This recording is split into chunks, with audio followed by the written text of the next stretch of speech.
Greetings, Trinity Avenue friends. The Lord be with you. It is strange recording this message for you here in the chapel with the seats being empty, but these are strange times. I missed you last Sunday. I missed seeing your faces, hearing your voices, shaking your hands. I miss you, yet I'm grateful that I miss you.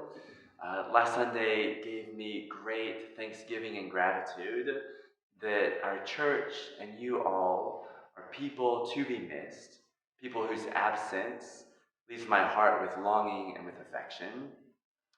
I want to share with you a short devotional from Psalm 121. Let's listen together for the word of the Lord. I lift up my eyes to the hills. From where will my help come? My help comes from the Lord, who made heaven and earth. He will not let your foot be moved. He who keeps you will not slumber. He who keeps Israel will neither slumber nor sleep. The Lord is your keeper. The Lord is your shade at your right hand. The sun shall not strike you by day, nor the moon by night. The Lord will keep you from all evil. He will keep your life. The Lord will keep your going out and your coming in from this time forth and forevermore. Amen. It's been said that the book of Psalms encompasses the full spectrum of human emotion. When I read the beginning of Psalm 121, I certainly recognize my feelings from this past week. Feelings of confusion, feelings of helplessness, feelings even of despair. The psalmist at the start of the psalm is looking up at foreboding mountains full of threat and full of danger. These mountains can't be avoided. They can't be traveled around. They must be traveled through for the psalmist to reach his destination. These foreboding mountains are unavoidable. And so the psalmist's attention is consumed with this unavoidable crisis. And the psalmist cries out, "From where does my help come from?" If you're like me, perhaps your attention has been consumed as well with our present crisis. My media consumption these days has reminded me of times when there's been an upcoming snowfall about to descend. Like those times when I'm refreshing the weather feed constantly, when I'm texting updates to friends, when I'm checking every 5-10 minutes to see the latest closing. In this time of COVID-19, there are updates every day and every hour, sometimes it feels like every minute, full of threat and danger.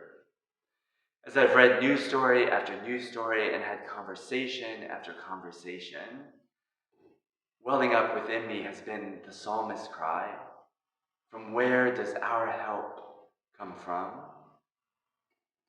I spoke with my therapist yesterday about how easily our attentions can be captured by concerns about the virus, leading to anxiety and fear dominating our minds and our hearts.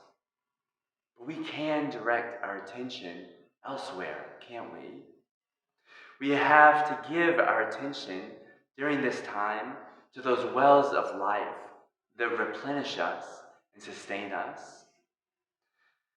The Christian thinker C.S. Lewis grappled with this very issue in 1948 in what he called his atomic age, when fears of the atomic bomb dominated society's attention.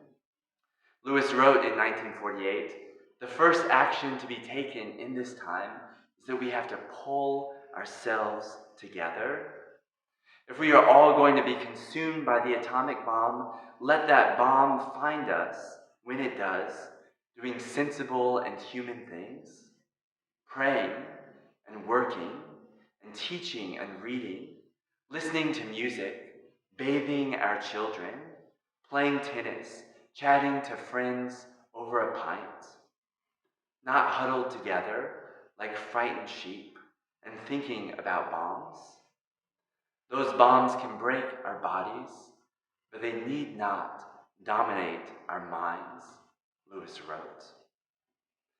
In this time of social distancing, we may have to learn new habits.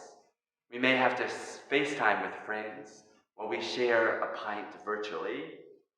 Yet I'm convinced we have to ground ourselves in the same human goods that have always made our lives worth living. And we have to be mindful of where we direct our attention. I myself am trying to live into a discipline of reading and fretting over the latest news about this pandemic only once in the morning and once in the evening.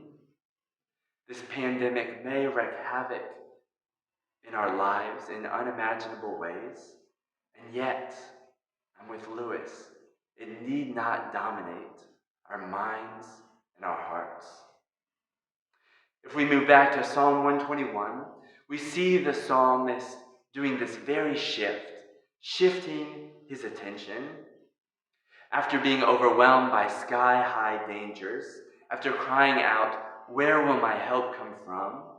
the psalmist redirects his focus to God who is faithful.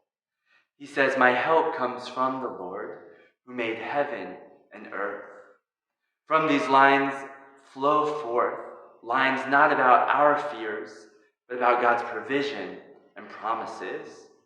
The Lord's care becomes the psalmist's focus, and it can become our focus too. But best of all is this: even though our attention is easily distracted, even though we are easily overcome by anxiety and fear, even though pandemic concerns may intrude upon our hearts and minds and relationships far more than we like, for we are feeble and fragile creatures made of dust. Nevertheless, the psalmist testifies, nevertheless, the Lord is our keeper, and the Lord's attention is always upon us, always for our good, never forsaking us. We can rest and sleep and continue on in the fundamentals of our lives because the Lord neither slumbers nor sleeps, and our lives are held in the Lord's hands. We don't have to keep up neurotically with every danger and every fear because the Lord is our keeper, and the Lord will keep my and your lives.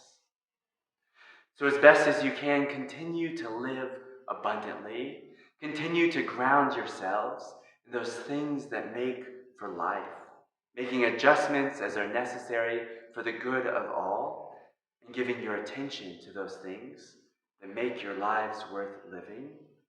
And take heart. The Lord will keep your going out and your coming in from this time forth and forevermore.